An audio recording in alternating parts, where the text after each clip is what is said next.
Hey everybody, this is Erica from the Classy Climb blog. I just had to start this one with Mexican money trails, group economics, and winning in the new economy, volume 3. So in my blog, I'm putting with some pictures of some plazas in Spanish here in Austin, Texas, that are in complete Spanish. They're completely functioning plazas. And the funny thing is, what I try to tell people is these people have their own economy. They're not working within the whole American branch system. If you look on this plaza, and I'll post some of the pictures on my blog, you can check it out at classyscl.com.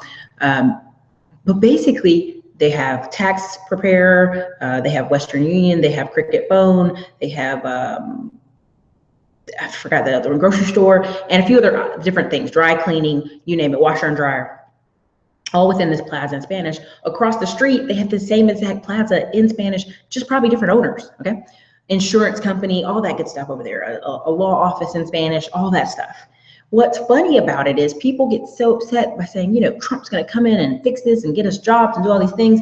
I'm really sorry to explain it to you, but there is a level of economics that at work here that are group of economics, and also the future is for investors, okay? Now, what do I mean by that? The people who own these properties, own these plazas and own the grocery store, everyone from the butcher to the cashier to every single position in there is a Hispanic person who fluently speaks Spanish, and their son or daughter can come work there in the summer, just like with the tax preparer. If the tax preparer has a son or daughter that he can teach, who can speak English and Spanish and work in the tax office, all those people are creating jobs for themselves, their families, their cousins, extended family. Now, what do they do with that money?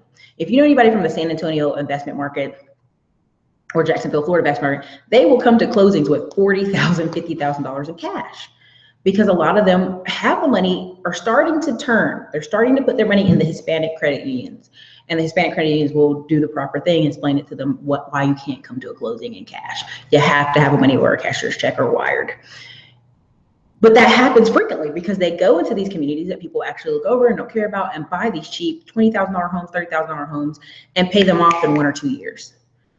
Because everyone's working and extra people in the house, and that bills get paid quicker. And then eventually they move to the suburbs. Now you can go to many areas and see that family owns 1 or 2 or 3 houses that are rented out.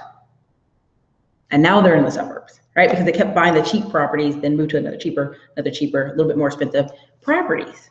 So in the 10-year time frame where you and your family have been renting all this time and buying new cars and going on vacations, they've actually purchased multiple homes, and they've actually grown their businesses, and they live in the suburbs now. So they have investments, they have rental properties. They're learning more and more daily about insurance and banking and putting money away. And that's the kicker, is because a lot of these people, yes, they come for a few years and then they think they're gonna go back to Mexico, but a lot do stay. Same with, I think, islanders. They come, they go, oh, I'm gonna take this money back to Jamaica, I'm gonna take this money back to Antigua, I'm getting out of here. But they're making a really great living and a really great, they were having a really great time in America. The people who are depending or been taught this mindset from school, I just have to work one job and I do 40 hours a week and I come home and I have a great life and that's all. That does not exist. You know, that is over, you know, for all intents and purposes. I've talked about in other videos where I've worked with people who are like, I need to give food stamps because I have this one job and it's not enough. And I go, yeah, duh, it's not enough. You need to get about $4,000 to $5,000 a month just to make it in a more higher cost city. But these people, what they don't understand is if they were able to, let's say, have a skill or trade, let's say you have electrician or plumber, or you know things about construction, you can go out on the weekends while you're working this one job and go pitch projects where you fix people's houses, you paint people's houses, you cut the grass, you do whatever, and slowly but surely change over to that's your full-time job. And that's what a lot of these people are doing when they come to America.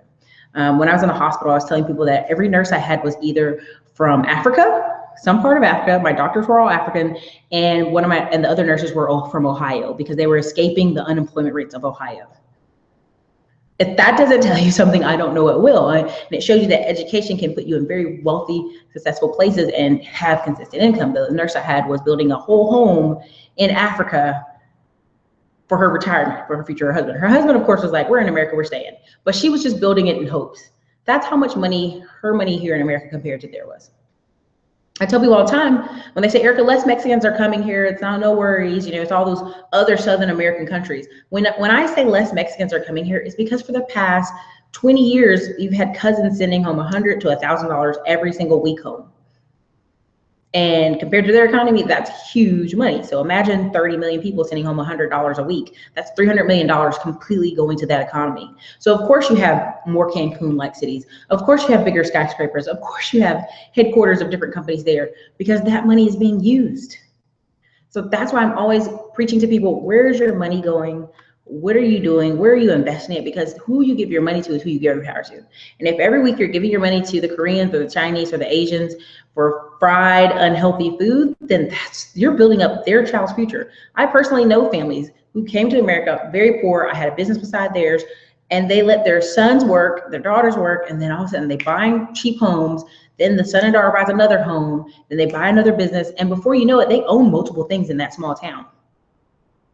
It's not uncommon. Now, what I've seen lately that has me hopeful is I've seen a lot of Black barbershop owners who own the barbershop and immediately take every single dollar they have and buy real estate, or try to buy a plaza, or try to buy buildings, or try to build a car lot. They're building a little Marcus Garvey group economics there. And so when people ask me, Erica, what can I do? What you can do is simply start with your family. Start with your family, start with where you are. Let's say you want to own a Liberty Tax franchise.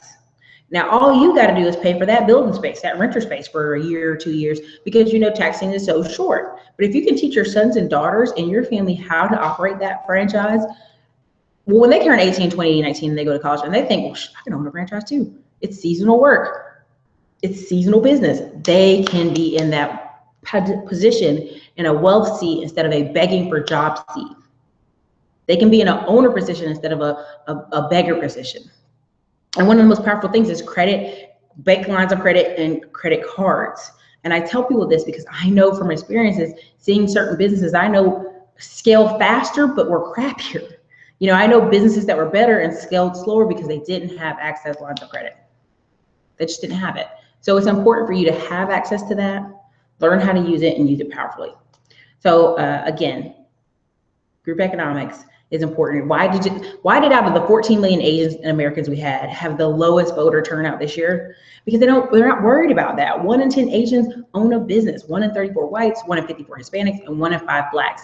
Now I think the numbers for blacks might be higher. They're just not maybe a better reporting. I don't know.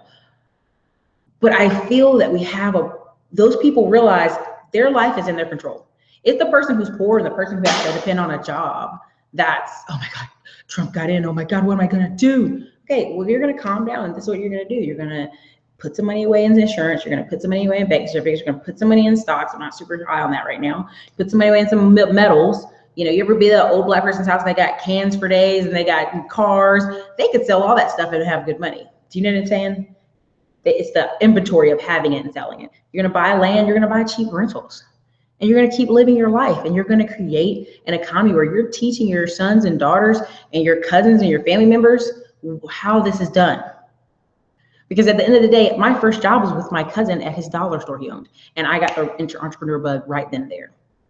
So you have to decide quickly, what are you going to do? What's your final destination, and how can you get there? Now, it doesn't matter if you have to work. Listen, if you look at the story Forever 21 owner, he worked 3 jobs, he saved money, was able to open up a shop, and made $700,000 his first year. And that was after 3 years of coming to America. What are you doing in the next 3 years? Where are you going to be? What's your destination? I mean, listen, in the next 90 days, you could buy a rental property. People have to decide what's important to them and where they want to go with it. So everybody, this is Erica, Classy Climb Blog. If you want to speak to me, definitely hit the consult buttons below. Definitely hit the class buttons below. I'll be working on a lot of the real estate courses to help you guys grow and invest as I try to grow and invest, okay? So look, you guys, have a great day.